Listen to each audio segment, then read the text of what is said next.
Hello, everyone, and welcome once again to Roll Off a Tangent. My name is Anthony, and I'm here with my companions in reading all sorts of fiction, XJ and Rob. And today, on today's episode, we are going to be exploring a story from the great age of pulp science fiction from back in the 1940s. The selection today is Thunder in the Void by Henry Kuttner. So if you like old time pulpy science fiction from the early 20th century, then I recommend heartily, not to spoil things for my feelings about the story, but I recommend that you check out Thunder in the Void. And today we're going to see what my companions think of this story that I laid before them to read. So, with that, who wants to start? XJ, Rob, who wants to dive first into their exploration of the Thunder in the Void? Hmm. Well, I can I'll go. say a word if you Oh, like. oh, Take your pick. go After ahead. you, yeah. Please go ahead. I was just going to say that the energy beings that populate the spaces of the solar system remind me to some extent of the Vitons in Eric Frank Russell's Sinister Barrier. They are the idea of beings created by, well, that their tissues are energy and they can live off our vital energies is quite a powerful one. And the treatment given it by Henry Kuttner is at first sight very different from the treatment given by Eric Frank Russell, but they tend to converge towards the end of the tale. Hmm. A point notable point about the story is the part played by the planet Pluto. I rather like things set or partially set on the planet Pluto, which is a planet in my view. Never mind this dwarf planet demotion that occurred in 2006. Yeah, Yeah, yeah. those are my first two impressions of the story. How about you, XJ? So I swear to God, Oh, you've gone when I quiet now, Oh, you've XJ. gone on mute, XJ. But sorry, and sorry. just a warning to our reader viewers, we may get into spoilers right from the start. So if you want to go back and read the story and then come back and get our thoughts on it, and we'd love to hear your thoughts. But anyway, Yeah. but XJ, on to you as we're getting our little hot takes here and getting. Yeah. I When I was reading the story, I swear to God, I've read something before about menacing eldritch creatures from Pluto, haven't I? Haven't Ah, we? In yes. Where could fact, that be? didn't we? Something. I think it was. I'm like 90% sure it's a Lovecraft story that we read, Oh, right? the Whispering Darkness. Yeah, Yes, yeah, The Whispering Gardens, which is another story that I recommended we read. I think I brought to that to the yeah. table. That's like a Weird. running I theme. guess Yeah, I like I guess I like Pluto a lot too over there, Rob. So, but go Hmm. yeah. ahead, XJ. So I had like a sense of deja vu when I was reading it. I was like, haven't I read this before? But no, no. So that's it. So this story has a very well. I actually quite enjoyed reading it. It's got a very classical feel to it, like in the sense that you have a very it's very short, it's very punchy. The author just starts off with like a short paragraph laying all of the background of the that's pretty much the version of the telling the audience entirely what is up, but he just like did it in like a few paragraphs, and then he got it out of the way, and then away we go with the story. And that's pretty much like the feel of the whole thing, which is away we go. There's like a hook. The characters come to a hook, and the story spins off into another direction, and away we go. And we come to another hook, the story turns into another direction, and away we go. And it is very pulpy. It is very actiony. not a single moment is wasted. I feel like everything is really packed, which makes it a very engaging read. Yeah, I think like the characters themselves are very almost almost Hollywood Archetypal. style characters. Yeah, Mm. yeah. So it went from like a prison break story into a heist story, into a hijack story, into a revenge story, into into a savior story. It's pretty good. Yeah, very entertaining. Mm. Not a happy Yeah, ending. Yeah. yeah. You think it was a happy ending? Yes, No. relatively speaking. No. Oh, wasn't a happy ending. No. Yeah. Okay. Yeah, I was gonna say your interpretation of happy ending is a bit No, grim. definitely no. I said not. I said Not. not. Yeah. Not. Yeah. I got you. My mistake. Yeah, it is. I mean, there's a lot to this. I mean, you it just encapsulated it really well, XJ. It's so many twists and turns, and it just starts out with a bang. Like I don't think I've read much, if at all, of Henry Kuttner myself personally, but yeah, it just starts out with he's, some future Earth where obviously we've invented space travel, and then there's a prison, there's a prison in the Arctic, where this guy, our main character Saul, is escaping from, right, and he's running away and escaping, and he's got this whole plan that unfolds in front of us as to and he kind of turns from criminal to sort of a savior, like you said at the end of the story. And there's so many twists and turns in the plot, like you said. It was just I was pleasantly surprised because a lot of times I look at these like old pulp stories and I read the beginning and I'm like, yeah, I don't know. I don't know if I want to get into this because it's just going to be sort of the same old pulpy kind of sci-fi, some that they were cranking out back in the day to populate those, the magazines. Um, but yeah, it had a lot of cool references to interesting sort of maybe now anachronistic technologies. But to start off, yes, there was the fungi from Yuggoth, I think, in the Lovecraft story. To kind of talk to that point, XJ, that was Pluto was called Yuggoth to the fungi from that flew through space, and in that story, Whisper in Darkness, that which is one of my favorite Lovecraft stories. Um, but then he goes into like the nature of the Varra, these energy ball beings, and he brings up Charles Fort. I don't know if either of you know who Charles Fort was, Yeah, but yeah, yeah. yeah, he was like a paranormal sort of researcher, right? Or Uh, I don't know, was he late 19th, early 20th century or something like that? Maybe. yes, I think Um, so. Yeah, Yeah. So it was like, they back in the day, these energy beings manifested briefly on Earth because they can't stand atmosphere, right?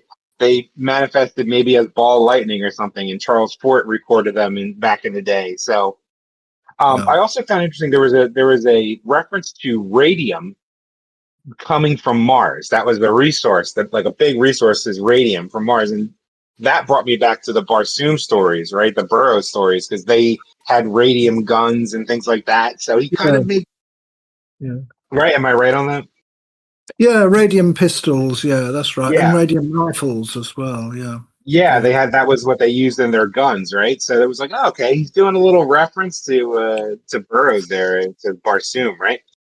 So yeah, I found that really interesting, and just some of the technology was neat. Like, they had the plane, they had the spacecraft that he painted black, but it had a space between its hull and a clear plastic outside that they could fill with different colors. So when it was against the blue of the sky, they could fill it with blue liquid, and it would be camouflaged. It was really neat. Uh, and then just describing how the engines were sort of like they had silencers on them. They had something on them that he was described as sort of like a silencer for a gun to match the engine plume. It was really neat. It was very kind of espionage, and the stuff that he made up during the story as the technology was really neat. Um, Another reference that I thought, and I'm getting into like the minutia, but it was interesting, like the things he sprinkled throughout. There's a ritual they do. They cut to the other ship that they're kind of going to they're going to meet up with and hijack, I guess, where the main character's wife was on it, and she's like describing a ceremony they have, which is very reminiscent to my father-in-law was in the Navy, And when they cross the equator in the American Navy, I don't know if other navies do this, but when you cross the equator, there's a ritual where one of the people dresses up like Neptune, and the other people that haven't crossed the equator yet have to dress up in certain costumes, and they have to kind of give obeisance to Neptune. So in this story, if this is the first time you cross the moon's orbit or something, you had to do some sort of ritual that was very reminiscent of that in the real world, that real world Navy ritual. So I don't know if either of you knew about that Navy ritual, but I only know it because my father-in-law told me about it because he was in the Navy in Vietnam. Crossing the line, yeah, yeah. Yeah, crossing the equator, right? Yeah. So for the first time, so that was really neat. Like that was very endearing. But just so those little Easter eggs. So it's interesting because we think about Easter eggs now in like popular media, and that's a thing now. That's like a huge kind of cottage industry. But back then, you're like, okay, this guy, it's neat. It's neat. This guy's throwing a lot of real world stuff into it and references. So gave a real verisimilitude to the story. But yeah, just the action in the story. I don't know if you guys want to go into any particular scenes that really stuck out to you, that you really enjoyed. Robert, I don't know. Was there any particular moments or parts of the story that really It's sort grabbed of, your? yeah. No, I just like it in general. I think that the pulpiness, as you put it quite rightly, is excuse me, not something that I'm used to in Henry Kuttner. I'm used to his somewhat darker tales. Excuse me again. Sure. Yes, in particular one called Call Him Demon, which I suggest we do sometime on this podcast. Yeah, you could hardly think it was the same author, in fact. So I found it a surprising story stylistically, although I had heard from various histories of science fiction that Kuttner came in for some criticism from fans for uh, descending into mere hack work for a while. So in fact, he had to shelter under a pseudonym for that stuff. But actually, this I thought was quite good quality pulp stuff. And I Yeah, remember it's memorable that the characters are not very subtle characters, but their predicaments are memorable, yeah, dramatically. absolutely. Yeah, XJ, I don't know any scenes or any particular parts of the story that really stuck out for you? Or? Well, so my mind is one of those where if I watch like a movie or I read a book, I get into this like, but what about this? Kind of feeling. And one of the things Yeah, that really stuck out to me was when they were laying the initial plan to actually it was like the plan was laid out even before the story starts, right? The narrative starts, which is how they're gonna get that radium from the other ship, which is the lady wife of our protagonist shutting off the radio or something, and then in before she does that, she turns off her Varra helmet, and I was like, wait a minute, if she turns off her helmet, wouldn't she be dead in like 2 seconds flat? That was the whole time. I was yeah, like, this is. And it was like niggling in the back of my mind. Is the author going to skip over this? But yeah, no, he didn't. He did in fact kill off the the woman whose name is let me see, let me try to recall. Andrea. I think her name's Andrea. Andrea, yeah, okay, Andrea. Yeah, So he did kill off Andrea, which then sets the story off to another direction, completely different one.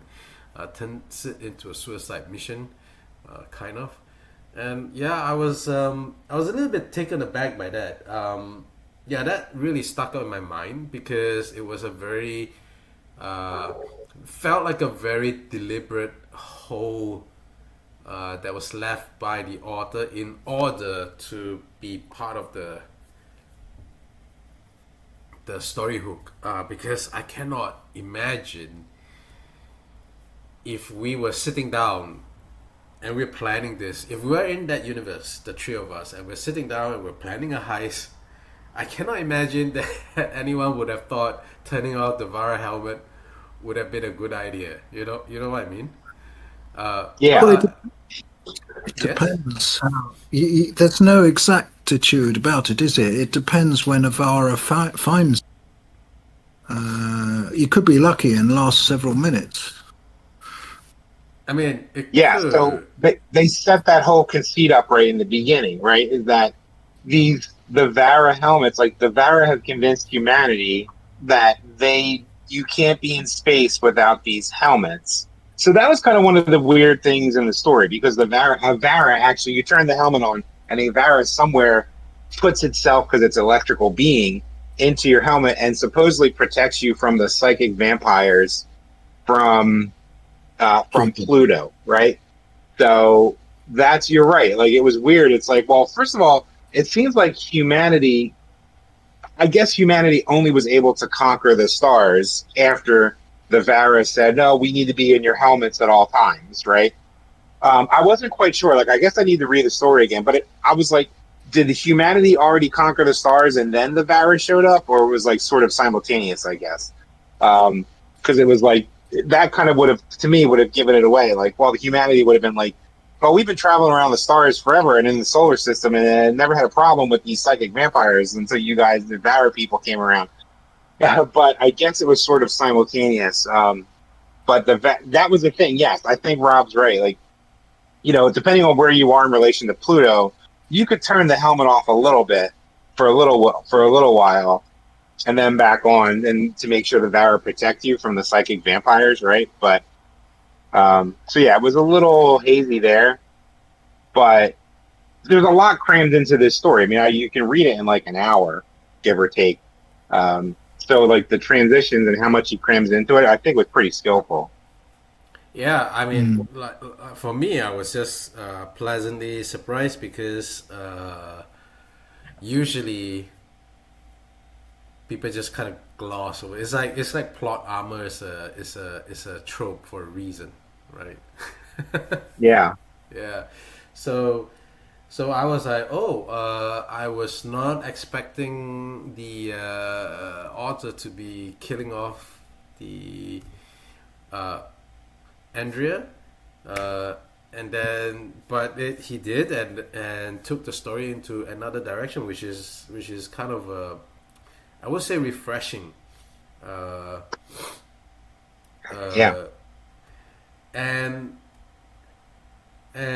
I would say it's the one interesting thing to me about this story is how there are some deliberate holes introduced into the story's narrative logic, which is then used to drive the story towards its conclusion. And the Mhm. uh,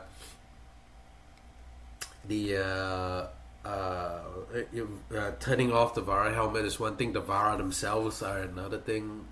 The whole time I was reading, I was like, "Wait, it's so." To answer your question, Anthony, apparently the humans set off space flight for the first time, and then everybody just kind of died in the first crew ever, oh right, okay, right? And that's when the Varra introduced themselves.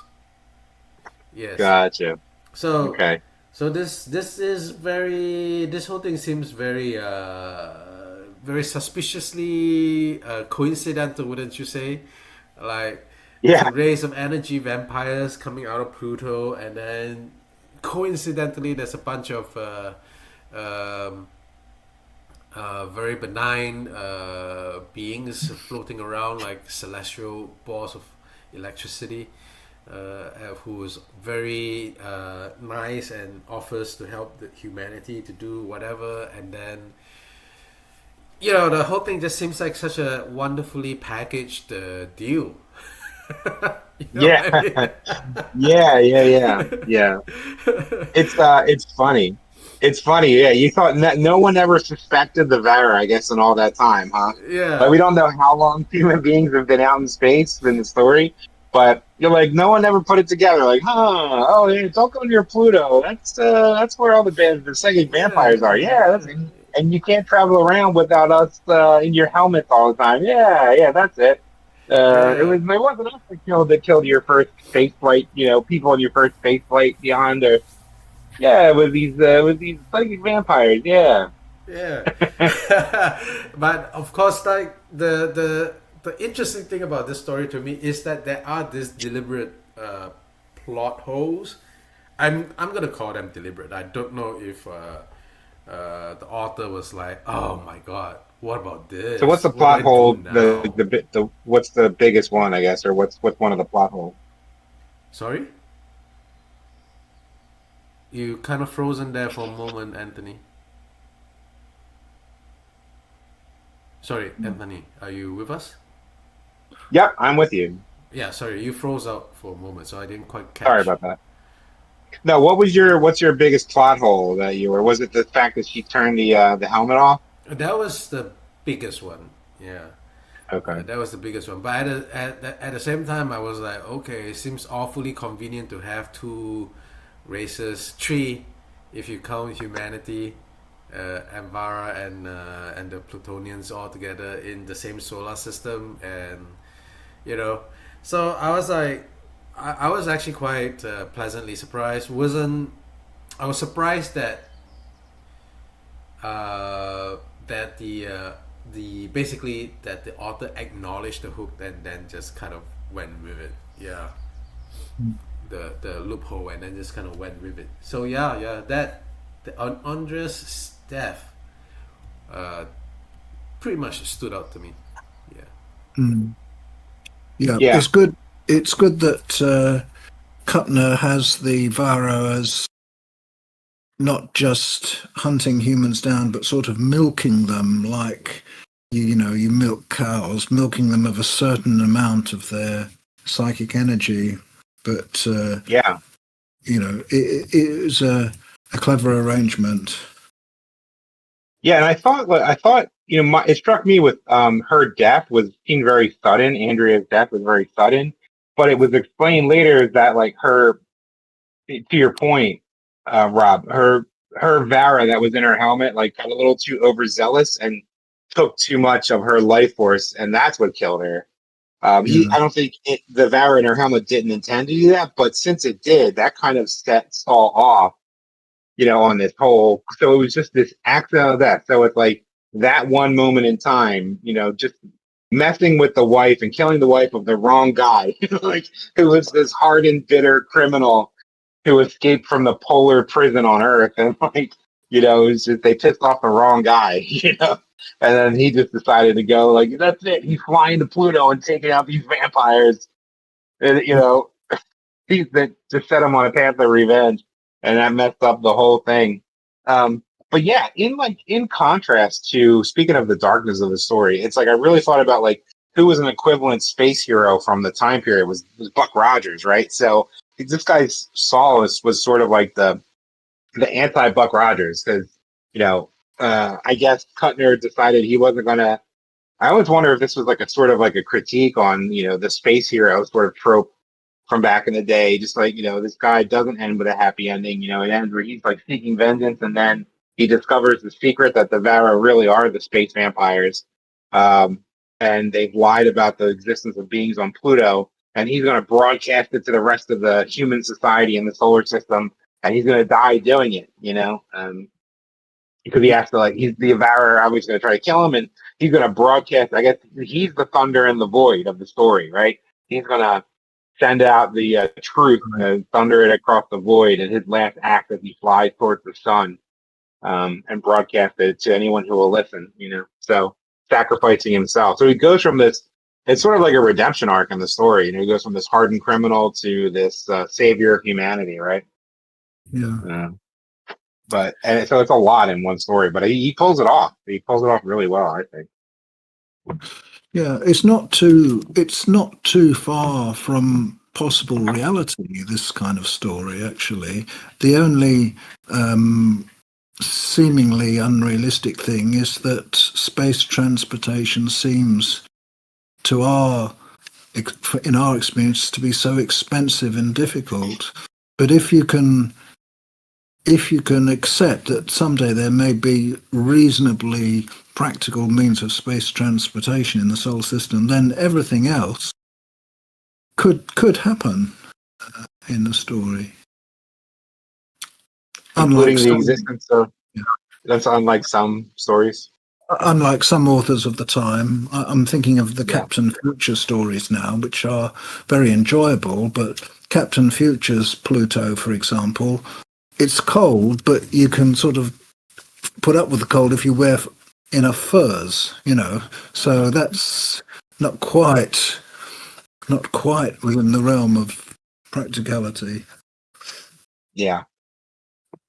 Yeah, it's you know, I mean, he does sort of brush over it, you know, the space travel, you know, how they're accomplishing it, but a little bit. But again, yeah, it's not like the stories you described, or like other, like the Barsoom stories where these planets are hospitable to a point. Barsoom is dying, but excuse me, but yes, like in some of the older stories that, you know, Venus and Pluto and everything would have been inhospitable, right? But yeah, so he kind of moves it into more like Pluto's like sort of a barren planet and whatever. So it's not some magically thriving place where you can live with, you know, like you said, with just put on a heavy coat and you'll be fine. But yeah, it's yeah, it was definitely a darker story than I expected it to be. But so it seems like maybe I need to read more of Kuttner's work because I really don't have much experience. But maybe he seems like he was a little on the darker pulp side versus some of his contemporaries that are more like probably having a lot of their protagonists surviving to the end of the story. As far as pulp sci-fi was concerned. Yeah. XJ, I don't know, any other thoughts on the story or? No, I think I have covered everything I wanted to say. Yeah. You know, it's definitely one of those. So it'll be really interesting for me to because you brought up a good point, which is that the contemporary of that time would have been something like Buck Rogers, which would and that era is very strangely optimistic, if I can put it that way, about a lot of things. So a story like this would have been like quite different, I suppose, if I've been into reading pulp fiction, pulp science fiction, in during that time. Yeah, but it's all a little bit before my time. So by the time things like this wrote to me, it would have been more like, hey, a pretty standard anti-hero, you know. I mean, I did Right. like I'm like reading people like Michael Moorcock around the same time, right, with Elric of Manibone kind of stuff, with heroes that are, you know, a little bit can be a bit of an ass, you know. So yeah, it would have been interesting to do like a comparison. Yep.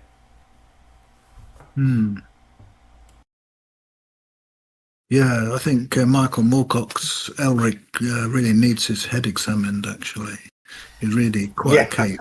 You know, the funny thing is that Elric of Melnibone is kind of a self-insert of all of the rock stars that he hanged out with back in the day, because Michael Moorcock hanged out a lot with rock bands in his youth, and when he wrote, and a lot of the stuff that he wrote are like basically allegories of that lifestyle back then, which is there's a lot of drug taking, a lot of trying to escape some stuff, and things like that. It's all very interesting, to me anyway. Yeah. Yeah, I mean, so the pulp science fiction, I guess, was different because it seemed like that was like a little more optimistic, at least for a while. Then, there were grim stories, but they were horror or like fantasy, right? I mean, a lot of the Lovecraft stuff was pretty grim. The protagonist in an uncaring universe. So the alien beings were, so this was sort of almost like Lovecraftian in its way. This Kuttner story, in its own way. So it brought some of that horror pulp into it. I felt like, versus, again, to put it up against, the Lensman stories or the Buck Rogers or, you know, where it was those were like the protagonists. But obviously, that was sort of like they were like the bread and butter characters that had to survive from story to story, sort of like a Conan. But yeah, but it seems like he took Kuttner in this story, took like a little bit of that pulp weird fiction and horror fiction and fantasy, darker fantasy fiction of the time, and then said, let me put that into this normally, the normally more upbeat sort of science fiction back in the day, where the heroes save the day, which this guy does, but he does it in a self-sacrificial way. So, yeah, it's definitely it was surprising in its own way. So, yeah, it's good. Hmm. Yeah, Sorry, I thought surprising. actually, Hmm. yeah. I don't know any final thoughts, Rob? Or, No, I don't think so. It'd be interesting to read more of that kind of Kuttner story. It's the only one of its kind that I've read. All his other stuff has been very different. I wouldn't have guessed it was by Kuttner, actually. Interesting. Yeah. What was the story you think we should maybe try to read next for something from Kuttner? One called Call Him Demon. It's a Call horror him story. demon. It's a sort of science fictional horror story. Yeah. Okay. Definitely makes me want to read more of his work, which I have not done. So, um, yeah. So we'll have to try to read Call Him Demon at some point coming up Well, Mm. I for mean sure. the title sounds very cheery. Yeah. Yes. Oh, yeah. All right. Well, I guess we can move on to a score. Yeah. Uh, I think I'll start. I'm gonna give it a very solid 7. It's an enjoyable read. Nothing groundbreaking. No super big holes in it, but yeah. Okay. Mm. Rob. Yeah, I think I'm inclined to give it the same kind of score as AJ. So 2 sevens. I'll go a little further. I'll give it an 8 because I think I was pleasantly surprised. Yeah, like you said though, it's nothing really groundbreaking. I mean, but for the twists and turns and how much he packed into one really short story, and he did a little bit of an exposition dump here and there, but it was very brief, and it was mixed in well and weaved well into the story. So, and you're thinking about the constraints that they had, when they're trying to pump out these stories for the magazines, right, and earn a living that way. It seems fascinating to me and endlessly, Yeah, endlessly fascinating that they were pumping out. it's like to me it's like going into IKEA and picking out a really solid furniture, which is Yeah, IKEA solid. Whoa, I'll take it. yeah, yeah, absolutely. Yeah, I like that that analogy. But it's like, yeah, so because you go back and you really reflect on it, it was like, okay, well, the story wasn't that groundbreaking. It had like just the neat little Easter eggs he put in, like I said, the neat little twists on and the interesting little technologies he made up, and it's like he didn't sit there and obsess over it. The technology was just a means to an end, and it was sort of window dressing, but it was really well done. He didn't obsess over it and just kind of got the job done and told an interesting story in the meantime. So, yeah, pleasantly surprised. And this has opened up a new horizon, a new author for me. And it looks like for XJ too. And then we'll have to explore more of Henry Kuttner's work. So, absolutely. Well, hey, a good story, a good diversion, a good tale from back in the day, the golden age of pulp sci fi, right? Awesome. Yes. Well, thank you for suggesting a story, Anthony. And with that, I bid our listeners farewell until the next time. And if you liked what we get up to in this podcast, please give us a like and maybe subscribe and all that.